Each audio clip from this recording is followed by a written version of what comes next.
Bonjour à tous et bienvenue sur Swissborg Mania, la chaîne crypto qui s'intéresse à Swissborg. Aujourd'hui, on va faire un bilan de ce qui s'est passé depuis un mois, puisqu'il y a un mois, on a eu la dernière AMA de Swissborg. Donc la AMA, c'est quand Cyrus, Anthony, les deux cofondateurs, présentent la roadmap et les avancées de Swissborg pour le prochain trimestre. Et donc, on va voir ce qui s'est passé pour Swissborg dans son intégralité, mais également pour le cours du CHSB et voir un petit peu si les choses se sont déroulées comme prévu ou pas. Et on va aussi essayer de tracer une trajectoire pour la suite et voir ce que l'on peut attendre pour demain. Et si vous ne connaissez pas encore Swissborg, vous pouvez télécharger en fait une application qui va vous permettre d'investir petit à petit ou même d'un coup dans la crypto-monnaie de votre choix. Vous avez une quinzaine de crypto-monnaies, dont Bitcoin, dont Ethereum. La grande force de cette application, c'est qu'elle est extrêmement simple. Vous passez très facilement de fiat, donc les fiat, ce sont les euros, le dollar canadien, le franc suisse, et vous allez pouvoir donc acheter des cryptos, les revendre très facilement, et vous allez aussi pouvoir les placer dans des yields. Donc le yield, c'est tout simplement mettre vos cryptos dans les protocoles de la finance décentralisée, ça rapporte des intérêts qui peuvent monter à 15-16% en fonction de la crypto que vous choisissez et de votre statut premium ou non. On rentrera un petit peu dans les détails tout à l'heure, mais voilà un petit peu cette application. Et si vous passez par notre lien, vous aurez l'opportunité de gagner un ticket à gratter qui pourrait atteindre jusqu'à 100 € de bonus en CHSB, CHSB étant la crypto de l'écosystème de Swissborg. Alors tout ce qui va suivre dans cette vidéo a pour but d'être pédagogique, de vous apprendre un petit peu ce qu'est Swissborg, où on en est et où on va, mais ça ne constitue en rien un conseil en investissement financier. Ça nécessite de votre part de faire vos propres recherches, d'aller sur le site de Swissborg, d'aller peut-être sur le site aussi de Swissborg Mania. Alors au programme, on va voir quelles étaient les attentes prodiguées par cette AMA en fonction de l'historique. Donc c'est un petit résumé de l'ancienne vidéo que j'avais faite en prévision de l'AMA. On va voir ensuite quelles avaient été les annonces lors de cette AMA, voir ce qui a été réellement sorti pour l'instant, un mois après cette grande messe. Et ensuite, on verra pourquoi le cours du CHSB a baissé. Et là, je dévoile un petit peu les choses. Donc il a baissé. C'est peut-être une opportunité de rentrer avec un rabais par rapport au prix de l'époque. Et enfin, on va se poser la question de ce que l'on peut attendre pour les semaines et mois qui viennent avec tout ce qui est dans les cartons. Alors, l'AMA s'est déroulé le 4 mai. J'avais sorti un tableau qui traduisait les performances du jeton CHSB, le jeton cœur de l'écosystème de Swissborg, suite aux AMA précédentes. Il y a eu 5 AMA avant celle du 4 mai, et en moyenne, elles étaient toutes plutôt très positives, à l'exception de la première, qui était une AMA un petit peu particulière, puisqu'en fait, l'application n'était pas sortie, on était un an à peu près après la levée de fonds de l'ICO, donc Swissborg a été levé par une levée de fonds auprès des futurs utilisateurs, au travers d'une initial coin offering, et ils ont levé 50 millions de dollars. Et puis ensuite, donc comme cette AMA était un petit peu attendue, tout le monde espérait que l'application allait rapidement sortir. Et puis en fait, on a tous été un petit peu déçus de voir que ce ne fut pas le cas. Et puis aussi, il y avait une période un petit peu grise sur Bitcoin et l'écosystème crypto en général. Et c'est pour ça qu'on avait une mauvaise performance. Après, à côté de ça, on a eu des AMA avec des annonces et des choses très positives. Et on voit qu'effectivement, le cours du CHSB a plutôt très bien progressé à ces époques-là. Les moyennes que vous avez en bas étaient donc les moyennes en vert quand on prenait en compte les 5 AMA et en jaune quand on prenait pas la première AMA qui était un petit peu particulière comme je vous l'ai expliqué. Donc vous voyez, on avait des très belles performances passées. Donc le prix au mois de mai 2021, c'était une estimation puisqu'on ne le connaissait pas encore. J'ai parti du principe qu'il allait valoir à peu près 1 $, et on avait ensuite les projections à 1 mois, 2 mois, 3 mois. Alors on voit les courbes vertes, la plus optimiste, qui nous amenait à 4,57 $, 4,01 $, puis 8,85 $. Scénario standard à 2,60 $, 3,07 $, 4,97 $ au bout de 3 mois, et le scénario rouge qui reprenait le pire des scénarios, celui du M de la première AMA, 88 centimes au bout d'un mois, 60 centimes au bout de 2 mois, 72 centimes au bout de 3 mois. Et donc on va voir, c'était des projections, qu'est-ce qu'il en est advenu? Alors, on va faire le point le 22 avril, qui est la date où j'ai fait la vidéo, le 4 mai, le jour de l'AMA, le 4 juin, un mois pile poil après, et 11 juin, la date du jour. Il faut voir qu'au 22 avril, on avait un jeton qui valait 1,16 $ au moment où j'ai fait l'émission, et on avait un prix en Satoshi de 2184. C'est toujours intéressant de voir ce qu'on fait par rapport à Bitcoin aussi. Donc, il y a une comparaison au dollar et une comparaison par rapport à Bitcoin. Au 4 mai, au soir, données CoinMarketCap, on avait un prix en Satoshi à 2621. Donc, on était en hausse de 20% et en dollars, on était à 1,43 $. Donc, ce qu'on constate, c'est qu'entre le moment où j'ai fait la vidéo et l'AMA, il y a eu une belle hausse de l'ordre de 20 à 23% en fonction de ce qu'on se compare en Bitcoin ou USDC. Ça veut dire aussi que les gens, soit par rapport à cet événement, savent maintenant qu'il y avait un événement AMA et donc ça avait une tendance à être positif derrière. Et donc, ils ont anticipé un petit peu cela, que ce soit en Bitcoin et en dollars. Alors, par rapport au 4 juin, un mois après, qu'est-ce qui se passe? On constate que par rapport au Bitcoin, on était à 2184 au moment de la vidéo, on était à 2159. On va dire que c'est quasiment stable, ça représente moins de 1% de fluctuation. Donc en gros, ce qu'on avait gagné pendant la hausse qu'on a eue avant la MA, finalement a été complètement perdue un mois après. On est revenu à un équilibre. Par contre, par rapport au point haut de la MA, eh ben, on a perdu 17% à ce moment-là, puisqu'on avait commencé à 2621, on tombe à 2159, donc évidemment, baisse de 17%, si on revient à l'équilibre, c'est à peu près normal. En dollars, là par contre, on constate quoi? On constate qu'on est revenu à 80 centimes, c'est-à-dire bien en dessous du prix du moment de la vidéo. On perd 31% par rapport au 22 avril et 44% par rapport au 4 mai. Donc là, forte chute, c'est clair.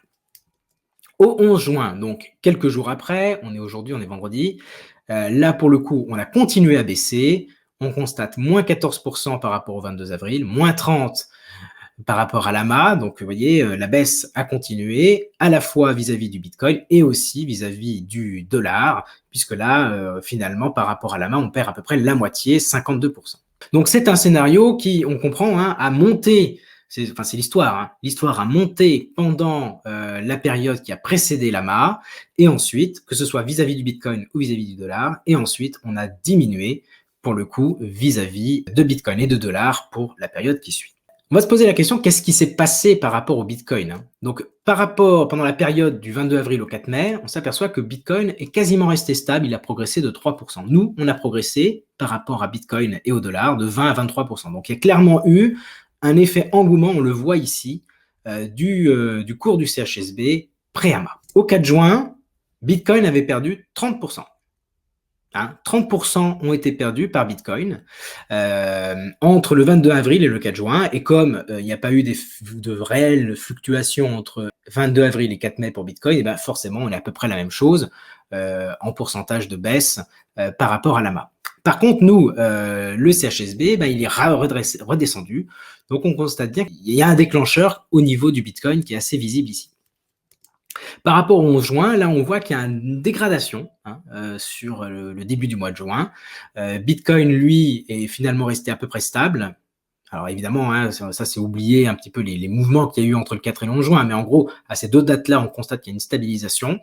Et nous, le CHSB, qu'est-ce qui se passe? On constate qu'on a perdu du terrain, on a perdu 14% par rapport à Bitcoin supplémentaire. Hein, donc voilà, donc aujourd'hui, ça c'est un petit peu les données que l'on a. Et on va essayer maintenant de comprendre ce qui s'est passé.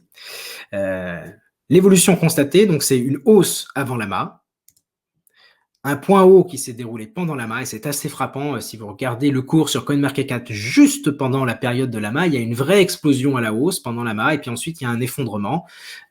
Probablement que des acteurs ont voulu prendre profit à ce moment-là, voyant que le prix était monté très haut. Hein. Pendant l'AMA, on a touché les 3000 Satoshi, donc vraiment il y a eu un effet boost à ce moment-là, mais il n'a pas duré assez longtemps, et en fait il convient même de l'écarter dans la réflexion, puisque ça ne s'est produit que pendant très peu de temps. Donc il faut toujours aussi se poser la question quand on regarde une courbe du cours, est-ce que le point haut, il a été tenu quelques heures, quelques minutes ou quelques secondes? Et là, en l'occurrence, ça a été extrêmement rapide. Si vous étiez comme moi en train de regarder l'AMA et regarder le cours, moi c'est souvent ce que je fais, là on voyait que c'était très rapide, la hausse comme la chute.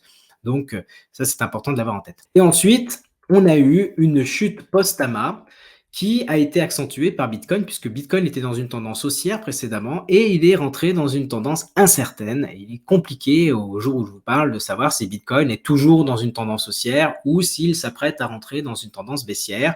On sait qu'il y a des événements techniques qui sont sur le point de se déclencher, mais rien n'est certain. Donc, il va falloir voir avec le temps si on est déjà rentré ou pas dans une tendance baissière ou si les choses vont s'inverser. Il y a pas mal d'incertitudes et les volumes aujourd'hui sont assez faibles, ce qui fait que c'est assez difficile de se positionner là-dessus. Donc ça, c'est un peu ce qui s'est passé en un mois au niveau du CHSB. Alors, la roadmap qui a été dévoilée, on va rentrer un petit peu dans les détails, mais on voit qu'il y a eu avril des listings de jetons, UTK et Chiliz, donc Utrust et Chiliz qui venu avec des partenariats aussi. On nous annonçait le 5 mai, donc le lendemain de l'AMA, le listing du Bitcoin dans le Smart Yield. Et on nous annonçait pour mai Swissborg Ventures, le BNB Yield, le Community Premium. Pour l'été, la fin de l'application Community App. Et puis après, des nouveaux listings, un Premium Plus, des alertes de prix, plus de langues et puis un IFO Launchpad. Voilà un petit peu la roadmap. C'est la dernière que l'on a à jour par rapport à ce qui avait été annoncé lors de l'AMA. Alors, suite à l'AMA, on l'a vu, hein, le Smart Yield sur Bitcoin est sorti. C'est sorti le lendemain de l'AMA, hein, donc impact très intéressant. On a eu aussi le Community Premium. Alors, je vous avoue qu'il y a eu plus ou moins un moment de doute dans le lancement du Community Premium. Ça devait arriver très rapidement après le yield sur Bitcoin et ils ont eu un petit peu de retard technique, ce qui fait que c'est plutôt sorti fin mai. Alors par rapport à la promesse de l'AMA qui était de sortir en mai, ils l'ont tenu, mais c'est vrai qu'il y a eu un retard et ça peut poser la question de est-ce que véritablement c'est quelque chose qui a pu accélérer la baisse du CHSB sur la fin du mois de mai. Voilà. On a eu aussi le lancement du yield sur BNB, donc plus de 9% en ce moment de performance pour les Genesis. C'est sorti le 3 juin, ça devait sortir en mai. Bon, entre fin mai et 3 juin, on peut pas dire que ça ait une véritable conséquence, mais c'est vrai que c'est un élément qui est arrivé avec un tout petit peu de retard, 3 jours de retard. On avait aussi des choses qui ne sont pas encore sorties, hein, c'était prévu comme arrivant plus tardivement, la fin de la Community App et la traduction de l'application en français. Et puis, on a Swissborg Ventures qui, lui, c'est, je vous l'explique en 2-3 mots, si vous faites partie du National Council. Donc, le National Council, c'est le lieu où les décisions sont prises par la communauté, par des représentants de la communauté. Donc, aujourd'hui, il y a 80 membres, 50 qui sont des gros token holders et 30 qui sont issus de la DAO et qui, du coup, contribuent à leur niveau à faire en sorte que Swissborg soit une application à la fois en ligne avec les valeurs, mais aussi à même d'apporter la gestion de patrimoine globalement à tout portefeuille, du petit au plus gros. Donc voilà, donc ces gens-là ont la possibilité de participer à des projets au tout début de phase, donc avant même qu'ils soient listés sur des plateformes, etc. Et donc c'est des projets à très fort potentiel, hein, ça peut faire x50, x100, x1000, donc c'est un vrai intérêt de pouvoir être là-dedans, mais aussi ce sont des projets qui forcément, comme ils sont au début de la phase d'investissement, peuvent complètement foirer et tomber à zéro. Donc voilà, ça c'est en bêta, mais ça fonctionne. C'est-à-dire que les gens qui sont dans le National Council peuvent aujourd'hui utiliser ce service. Alors, ça ne touche que 80 personnes aujourd'hui, donc on ne peut pas dire que ce système-là ait un véritable impact, si ce n'est que ça a une vertu de retenir les gros token holders qui sont dans le top 50 et donc présents dans le National Council pour leur dire, bah voilà, vous avez une valeur, un truc en plus, donc si vous voulez pas le perdre, gardez vos jetons. Donc ça a une valeur un petit peu à la marge de ce point de vue-là. Et aussi, on a IFO Launchpad pour lequel on n'avait pas de date. Donc, c'est quelque chose qui est attendu, très attendu. On en reviendra un petit peu tout à l'heure dans la partie la suite. Mais là, en dehors du fait de créer un petit engouement sur ça va arriver, on peut se poser la question si c'est quelque chose qui est intégré dans le prix à l'heure actuelle. Pourquoi la baisse? Je pense que véritablement, une grosse partie de la baisse, c'est la chute du Bitcoin.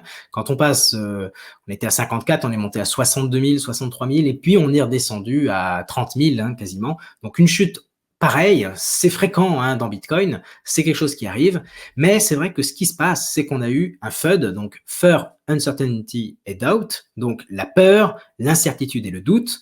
Les gens ont pris vraiment la crainte de voir l'ensemble de leur patrimoine crypto exposé à Bitcoin perdre une forte partie de la valeur.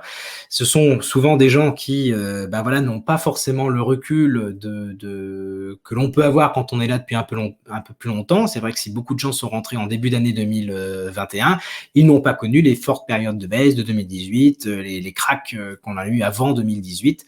Donc tout ça, ça s'explique. Et donc des gens ont pu avoir peur et vouloir vendre. Et puis, il y avait cette incertitude de « et si nous rentrons en bear market ?» Alors à ce moment-là, forcément, ça ralentit tout.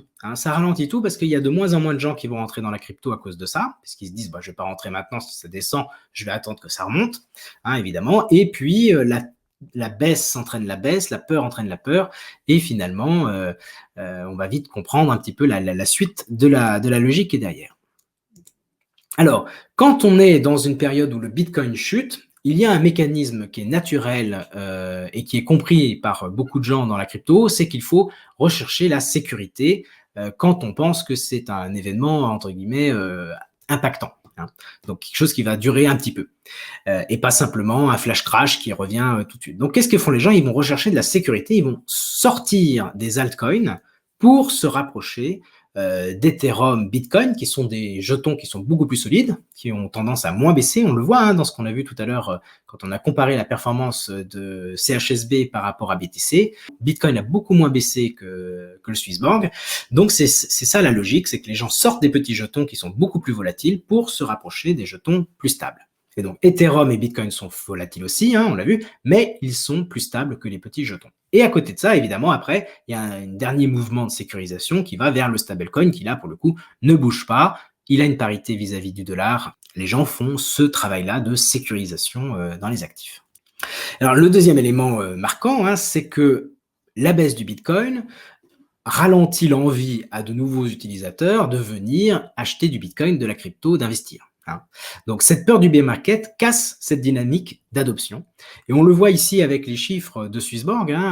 On avait une belle courbe qui finalement a commencé à dessiner un semi-plateau. Alors évidemment, c'est toujours en croissance, mais il y a un ralentissement, c'est assez net entre la période du début d'année et ce mois de mai où on a une stabilisation là-haut.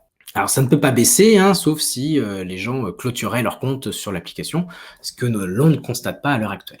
La baisse s'explique aussi par le fait que quand Swissborg crée un nouveau produit comme les Smart Yield, donc cette capacité que vous avez à placer vos cryptos dans des coffres qui vont être utilisés pour aller sur la finance décentralisée, donc générer du rendement, les gens se disent c'est une bonne opportunité pour moi maintenant de me dire je vais acheter ces jetons-là, donc Bitcoin et BNB, pour pouvoir les mettre dedans. Parce que si je n'en ai pas encore et que je suis exposé en Swissborg, en jetons CHSB, il me faut bien du Bitcoin et du Binance pour pouvoir en profiter. Donc, il y a mécaniquement un peu de vente qui a été fait pour profiter de ces jetons-là et du yield qu'il y a dessus. Et ça, c'est certain que ça a un petit effet. Donc, chaque fois qu'on va rajouter un nouveau jeton pour le yield, il va y avoir à la marge ce mécanisme-là. Une autre raison possible, c'est que la diversification suite à la hausse. On a vu qu'on est quand même passé assez fortement au moment où j'ai fait la vidéo, mais quelques temps avant, on avait, là je vous ai montré que moment à la vidéo, mais avant on a aussi profité d'une hausse.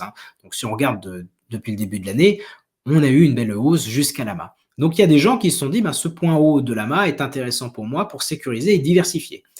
Donc sans forcément penser bear market, incertitude, que va faire le marché, les gens ont naturellement diversifié un petit peu vers des nouveaux jetons à jouer. Donc vous voyez, il y a eu aussi cette mécanique-là qui s'est déclenché courant mai.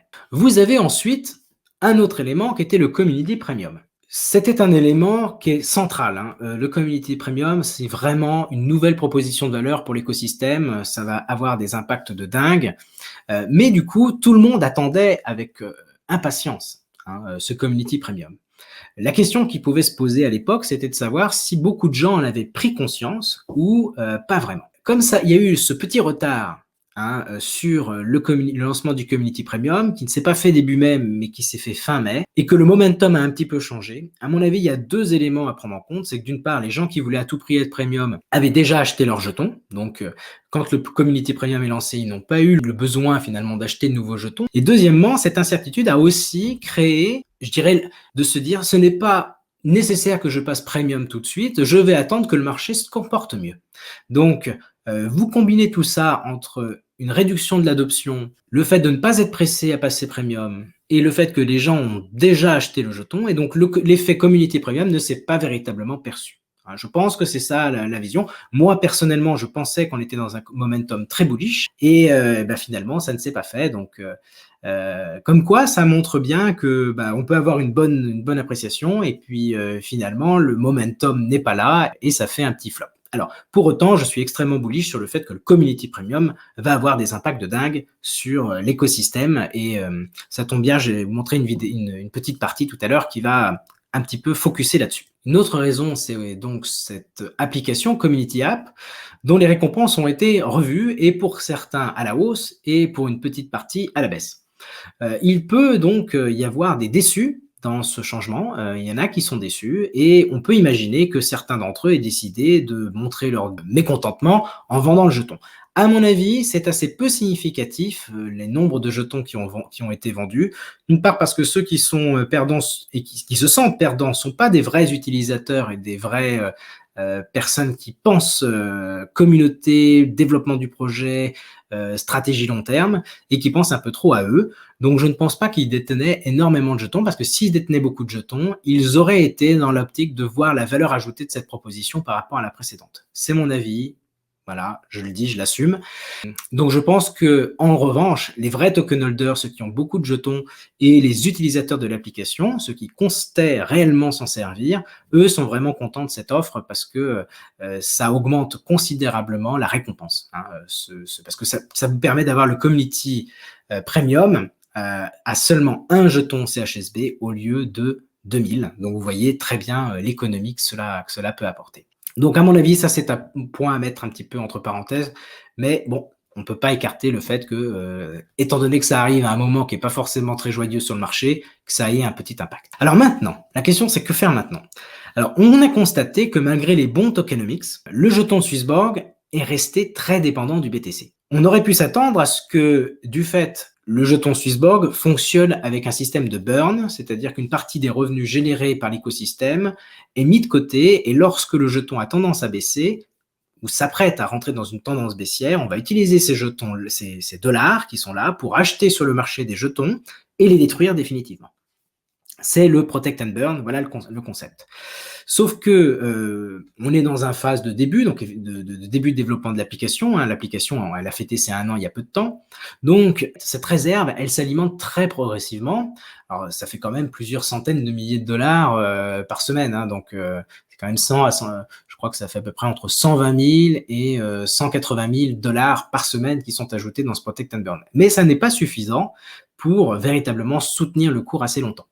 Donc, on constate du coup, il y a une véritable corrélation en ce moment entre le jeton CHSB et le BTC qui est à plus de 85%.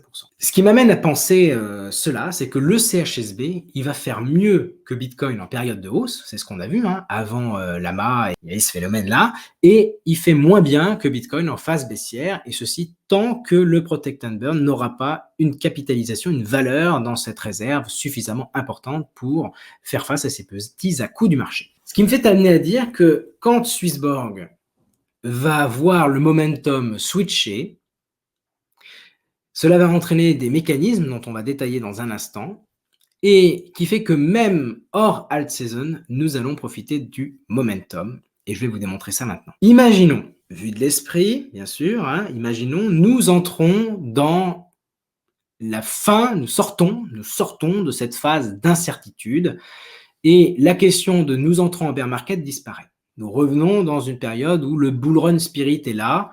Les gens sont convaincus, globalement, pas besoin que ce soit tout le monde, mais sont convaincus que le bull run reprend. Nous sommes donc dans ce bull run spirit. Le premier effet, c'est qu'évidemment, ce bull run spirit entraîne la hausse du Bitcoin. Et on a vu, Bitcoin, quand il monte, il entraîne également tout dans son sillage. Peut-être moins vite que Bitcoin, mais il entraîne les restes dans son sillage. Ce qui fait que globalement, les utilisateurs qui sont dans l'application voient mécaniquement la valeur de leurs actifs augmenter. Cela génère plus d'argent dans l'écosystème. Quand vous êtes plus riche, vous avez plus tendance à vouloir diversifier, faire des échanges, aller sur des petits jetons ou aller sur des nouveaux jetons. Et aussi, ça c'est le premier effet. Et le deuxième effet, c'est que vous allez voir que vos capitaux qui sont déjà dans le yield, vos bitcoins, vos Ethereum, vos Binance, à leur tour, vont générer plus de revenus parce que la base est plus élevée. Donc on a un double effet, bull run spirit, hausse des cours, plus d'argent, plus d'échanges, plus de yield. Qu'est-ce que ça fait? Ça génère plus de frais à l'intérieur de l'écosystème. Comme on l'a vu, plus de frais égale plus d'argent dans la réserve, ce qui fait qu'à terme, on détruira plus de jetons, et donc plus de jetons détruits égale une raréfication de la total supply, et mécaniquement de la circulating supply. Deuxième effet, c'est que comme vous avez plus d'actifs, ça devient pertinent dans votre raisonnement de vous dire « Maintenant, je pourrais accepter ce que je ne peux pas faire maintenant, et je pourrais accepter de prendre une partie de mes jetons, de les transformer en jetons Swissborg, CHSB, pour passer premium. Et à ce moment-là, bénéficier sur tout le reste de mon expérience, donc dans les autres échanges et dans le yield, d'une meilleure performance. Et je serai d'autant plus prêt à le faire que mon esprit de bull run spirit va me dire il y a de fortes chances que, à la fin de ma période de blocage, je vais me retrouver avec des jetons CHSB bloqués qui auront pris de la valeur, alors que là, en période d'incertitude, je ne sais pas et je peux toujours me dire je le ferai plus tard. Vous voyez, l'état d'esprit va changer, on va arriver à ces deux phénomènes-là. L'autre élément qui est très important, c'est qu'à partir du moment où vous devenez premium, votre philosophie d'utilisation de l'application est très différente. D'une part parce que vous avez des avantages et que vous voulez en profiter, et donc vous allez intensifier votre expérience. Vous allez intensifier votre expérience, faire plus d'échanges, rapatrier des capitaux pour les mettre dans le yield, et donc en fait il y a véritablement un switch dans l'esprit, et c'est très marquant. Je parle avec beaucoup de gens qui sont passés premium ces derniers temps, et ils me disent mais c'est évident, une fois que je suis passé premium, je mets mes capitaux dans l'application Swissborg, ça fait complètement sens. Donc vous voyez, il va y avoir cette intensification, c'est le premier effet. Et le deuxième effet que va apporter ce community, c'est qu'il y a des gens qui n'avaient aucun jeton CHSB avant. Ils n'en avaient pas. Grâce à ça, ils n'en ont peut-être pas 2500, ils n'en ont peut-être acheté juste 2000, mais ces gens-là se disent maintenant, en fait, j'ai une part dans le business, je fais partie de l'équipe. Et ça, c'est très important aussi. C'est-à-dire que quand on comprend qu'il y a une partie des frais que vous payez qui va dans le Protect and Burn et qui va raréfier, mécaniquement, il y a une partie des frais que vous payez qui vous revient. Et ça change aussi la mécanique. Donc vous voyez, c'est très intéressant de voir que ce bull run spirit a des effets très positifs qui mécaniquement, pour les utilisateurs déjà présents, intensifient et augmentent aussi la bonne vertu de l'esprit de se dire je fais partie de l'équipe. Et ça c'est très important. Si vous avez l'opportunité, même avec un jeton CHSB, déjà vous faites partie de l'équipe. J'invite tout le monde à se dire allez, je mets $1, c'est rien, et je fais partie de l'équipe. Rejoignez-nous, foncez. À côté de ça, le deuxième effet, c'est qu'évidemment, bull run spirit, les gens écoutent les médias, et les médias commencent à reparler de Bitcoin. La crypto est en plein boom, ça repart, il y a eu une baisse, et en plus, ils vont parler du point bas. Donc, Bitcoin a pris 20% par rapport au point bas, 50% par rapport au point bas. Vous allez avoir toute une narrative dans cet esprit-là. Le bull run reprend, et mécaniquement, vous allez avoir une nouvelle, entre guillemets, population qui va se dire je rentre dans le mouvement. Et pour entrer dans le mouvement, qu'est-ce qu'ils vont faire? Mais ils vont chercher l'application la meilleure. Alors, évidemment, vous me connaissez, moi je vais vous dire que c'est Swissborg parce que c'est super simple, c'est directement depuis les fiat, ça va chercher les meilleurs prix sur les plateformes, les frais sont connus à l'avance et transparents, il n'y a pas de spread, enfin bref, quand on veut acheter du Bitcoin, aussi simplement, je ne connais pas mieux aujourd'hui, et en plus ça génère des rendements quand on a son truc. Donc bref, c'est la solution simple et accessible. Et donc ça va augmenter les dépôts. Déjà, les nouveaux utilisateurs vont rapatrier des capitaux, donc forcément, il va y avoir une hausse des dépôts. Mais le deuxième effet, c'est que même les gens qui sont déjà là vont réintensifier. Normalement, ils devraient investir pendant toutes les périodes grâce au DCA, mais parfois, on met les choses en pause, on a peur, on n'ose plus. Et dès que le bull run spirit va revenir, il va y avoir une hausse des dépôts. Tout ça, nouveaux utilisateurs, hausse des dépôts, ça fait plus de capitaux dans l'application. Qui dit plus de capitaux, dit plus d'échanges. Plus de yield, plus de burn. Quand un nouvel utilisateur arrive et qui se dit « je mets mes capitaux dedans, tiens, ça prend de la valeur, et pourquoi est-ce que je ne passerai pas premium ?» Et vous retrouvez la narrative du début.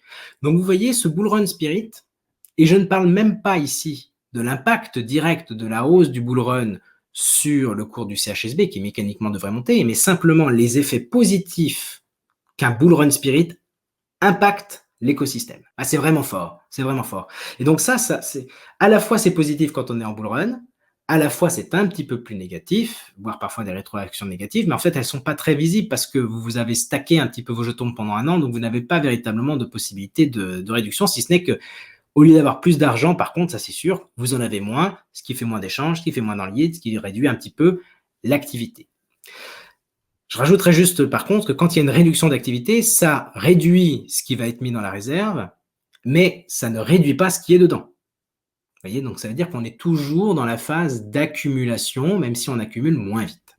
Et c'est très visible, hein, quand vous regardez le site internet, vous voyez très bien qu'il y a toujours des choses qui sont mises dans la réserve, même si c'est moins rapide. Alors, très prochainement, l'idée qu'il va falloir ici comprendre avec cette slide, c'est ce que va faire Swissborg pour augmenter la fréquence des échanges et les capitaux dans le yield. C'est ça le business model. Le business model de la communauté, c'est que nous ayons plus d'échanges globalement et plus de yield, plus de capitaux dans les yields. Parce que derrière, ça augmente les premiums, donc raréfication du jeton, et ça crée du burn, on l'a expliqué. Première chose, l'ajout de nouveaux listings.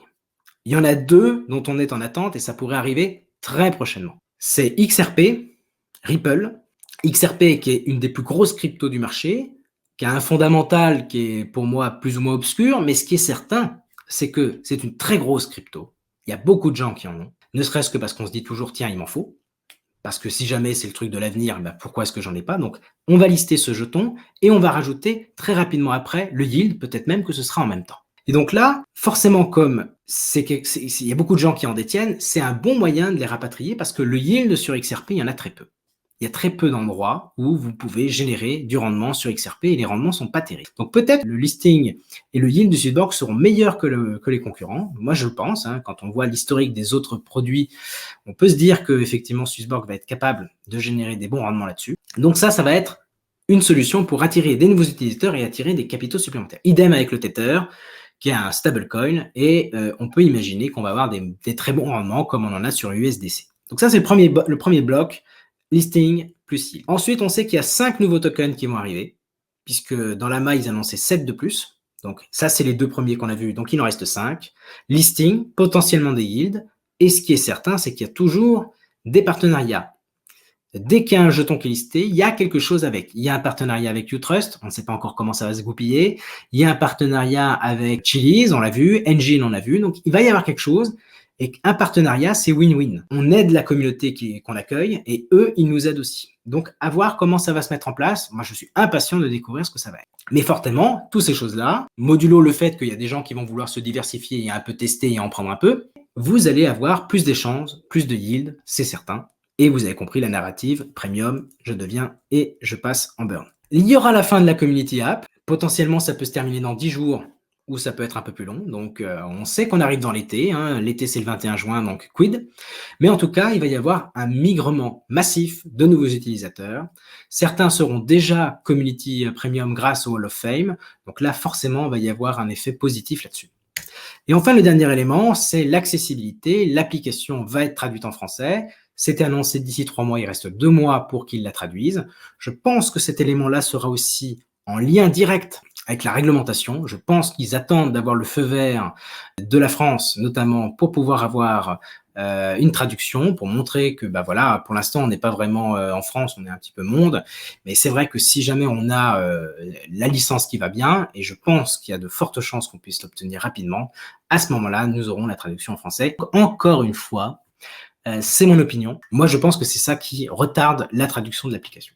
Impact sur la demande, il y a encore 2 choses qui vont avoir un véritable effet boost sur la demande de CHSB. Regardons. Tout d'abord, il y a l'IFO Launchpad, cette nouvelle utilité. On n'a pas de date. Donc, ça pourrait être dans les 3 mois, donc courant d'ici juin-juillet, mais ça pourrait être aussi par la suite de l'année. Mais en tout cas, cet IFO Launchpad est vraiment intéressant parce qu'il n'y aura pas besoin d'être premium pour avoir accès à cette utilité-là. Donc, chacun, à son petit niveau, pourra essayer d'avoir des jetons supplémentaires en ayant du CHSB, et ça sera des jetons a priori à forte valeur ajoutée. Et donc du coup, il y a plein de gens qui, bon bah pour l'instant ne voulaient pas avoir de jetons CHSB, ils utilisaient juste l'appli comme ça, et là ils vont se dire, ok, bah moi ça m'intéresse, je vais acheter 10, 15, 20, 50, 100, 1000 jetons pour pouvoir profiter de ça. Donc il va y avoir un effet effectivement d'achat de jetons. Et le deuxième effet, c'est qu'évidemment, si vous voulez, comme dans tous les produits de chez Swissborg, avoir le maximum, il faut passer premium. Et donc là, encore une fois, vous allez avoir une demande supplémentaire pour le jeton CHSB. C'est le Premium Plus qui est annoncé là dans les 3 mois, on a l'annonce, donc il reste encore 2 mois pour qu'il sorte. C'est un nouveau premium, on ne sait pas encore le prix en CHSB qui sera nécessaire. Ce qu'on sait, c'est qu'il va déclencher la fin du Genesis. Donc, à mon avis, il va y avoir un effet FOMO de folie là-dessus, parce que le Genesis, c'est quand même la certitude d'avoir le meilleur service possible, puisque tout nouveau service qui sera ajouté dans n'importe quel premium, même si ça coûte 100 000, 200 000, 300 000 jetons, là, pour le coup, ça sera accessible à tous ceux qui sont passés Genesis seulement pour 50 000. Donc, vous voyez l'effet waouh. Donc, c'est un accès limité. Et donc, si on vous dit, il vous reste 15 jours pour le faire, bon, bah, c'est des concepts du compte à rebours. Eh ben, vous faites vite votre calcul. Il y a plein de gens, je suis certain, qui aujourd'hui attendent et ne veulent pas passer Genesis tout de suite parce qu'ils se disent, bon, bah, autant rester Premium Community. Ça s'entend, mais à mon avis, dès qu'il va y avoir ce Premium Plus qui va être sorti, qu'on saura les contours et les avantages qu'il apportera et le coût qu'il sera, ben les gens vont se dire, ok, je le fais pour 100 000, 250 000, 200 000, ou est-ce que je le fais tout de suite pour 50 000?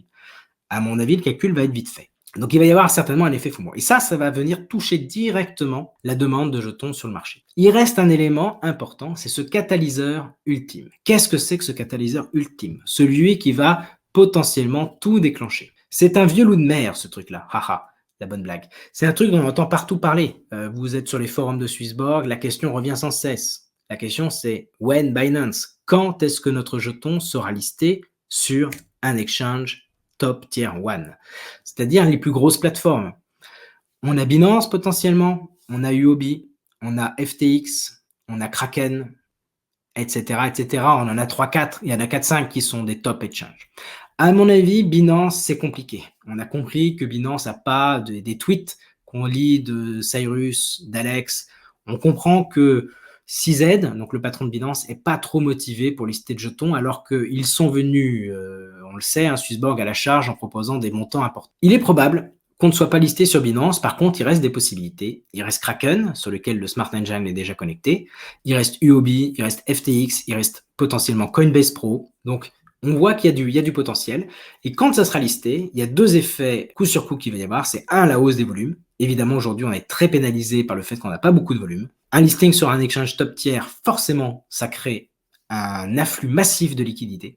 Et le deuxième effet, c'est la hausse du cours. Et là, la hausse du cours, Kraken avait fait une étude, c'est entre 50 à 80% de hausse durable d'un jeton quand il est listé. Alors évidemment, quand il a du fondamental, ce qui est le cas du CHSB. Donc vous voyez, il y a encore un catalyseur ultime qui pourrait survenir et nous emmener très très haut. Alors voilà, je vous ai expliqué un petit peu la vision des choses.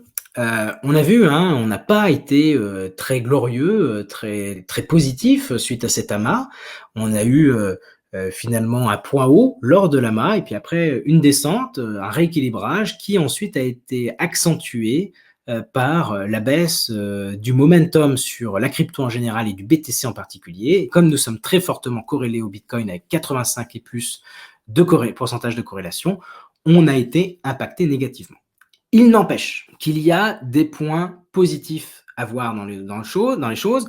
On a sorti des bons produits qui marchent très bien, le yield sur Bitcoin, le yield sur BNB, des choses nouvelles qui arrivent dans les cartons, XRP qui va nous amener une grande capacité à accueillir de nouveaux capitaux, le Community Premium qui fait son timide, mais il y a quand même pas loin de 8 000, 10 000 nouveaux utilisateurs qui sont passés Community, la fin de la Community App, il y a vraiment des choses très intéressantes. On peut se poser la question de rentrer maintenant sur le jeton CHSB. Si vous voulez le faire, la meilleure des solutions, c'est via l'application de Swissborg. Et le lien qui est là vous permet d'avoir un petit bonus qui va vous permettre de mettre un pied à l'étrier pour acquérir. Mais on peut se dire que comme on achète quand même 40 moins cher qu'il y a quelques semaines, c'est un bon point d'entrée. Pour moi, le jeton a toujours un très beau potentiel à la hausse. Pourquoi? Parce que quand on rentre dans la crypto, on a besoin d'un accès simple. On n'est pas des génies. Quand on découvre la crypto, on a beaucoup de choses à apprendre. Et Swissborg est un très bon moyen d'acheter de la vraie crypto, de potentiellement la mettre au travail. Et si on a envie de la sécuriser et de ne plus être dépendant d'une quelconque plateforme, eh ben on peut tout à fait l'envoyer sur un ledger, on peut tout à fait l'envoyer sur un trésor ou autre. Et donc en fait, c'est vraiment une application extrêmement simple pour le faire. Et je pense qu'il y a un vrai potentiel là-dedans. Et on le sait, hein, pendant la ruée vers l'or, ceux qui faisaient fortune, c'est pas ceux qui minaient l'or, qui cherchaient l'or, c'était ceux qui vendaient les pelles et les pioches. Et c'est ici hein, que Swissborg se positionne, c'est que c'est à la fois une crypto, donc qui va profiter de la hausse, mais c'est également ce qui va permettre aux gens d'accéder à la crypto de manière juste. Vous pouvez choisir n'importe quelle plateforme sur le marché. Malheureusement, il n'y en a pas beaucoup qui sont centrés sur leur communauté et qui ne cherchent pas à faire du fric sur leur dos, qui cherchent véritablement à croître ensemble. Pas d'actionnaires ici. Hein. Tout le monde n'a qu'un seul objectif, c'est le CHSB. Et c'est pour ça que je pense qu'il arrivera, ce jeton, sur le long terme, à capter l'essentiel de la valeur, puisque c'est dans le jeton que doit se concentrer la valeur. Il n'y a pas un autre endroit où la valeur peut s'échapper. C'est pas dans les salaires. Les employés de Swissborg sont payés avec des jetons CHSB, donc ils ont tout intérêt à ce que le jeton vale cher. Il n'y a pas d'actionnaires qui sont là en disant « moi, j'utilise pas l'appli ». Ils peuvent accumuler des CHSB, mais ça veut dire qu'ils détiennent des CHSB. Vous voyez, on est tous centrés là-dedans. Les gens qui ont des CHSB, généralement, sont premium. Ils cherchent aussi donc à utiliser les services. Donc, on est vraiment tous incentivés, tous orientés vers une seule chose, c'est ce jeton, très beau jeton. J'espère que cette vidéo vous aura déjà permis de comprendre ce qui s'est passé, permis de voir où nous allons et qu'il vous aura aussi permis de vous remettre un petit peu d'équerre avec la vision très centrée, vous avez compris, sur la communauté. Et j'espère que je vous retrouverai très prochainement. Nous faisons des petits points hebdomadaires les mercredis, 17h30, où on parle du Powo qui s'est déroulé le mardi en anglais, donc nous on en parle en français. Je vais essayer d'intervenir un peu plus. On m'a fait la remarque que je laissais beaucoup parler les invités, donc je vais essayer d'être un peu plus, partager un peu plus mon avis et de continuer à faire des vidéos un petit peu comme ça, un peu plus posées, où on traite un sujet en long, en large et en travers, parce qu'il y a un besoin, je pense, de pédagogie pour que ensemble, en fait, on ne fasse pas les erreurs de débutants. On a une communauté qui est parfois débutante. Et on a besoin d'avoir des cadres, mais on a aussi besoin de lieux d'échange. Donc, si vous avez envie de discuter du jeton CHSB, évidemment, vous pouvez suivre Twitter, l'équipe de me suivre sur Twitter avec Swissborg Mania, suivre Swissborg. Vous avez aussi un Facebook francophone, vous trouvez le lien dans la description, qui est vraiment très bien fait, géré par la communauté, il n'y a que de la bonne information, il y a des échanges, il y a des discussions, et puis évidemment, le Discord de Swissborg, c'est là où tout se passe, c'est là où les gens discutent, c'est là où les gens un petit peu carburent au niveau des idées, qui proposent à l'équipe de la team d'ajouter des fonctionnalités. Voilà, hein, vraiment, c'est vraiment tout un tout. J'espère que cette vidéo, un petit peu longue, mais j'ai mis beaucoup de cœur et beaucoup d'envie pour vous partager un petit peu tout ça. Je vous souhaite à tous une très bonne journée, une très bonne soirée, et je vous dis à ciao, bye bye.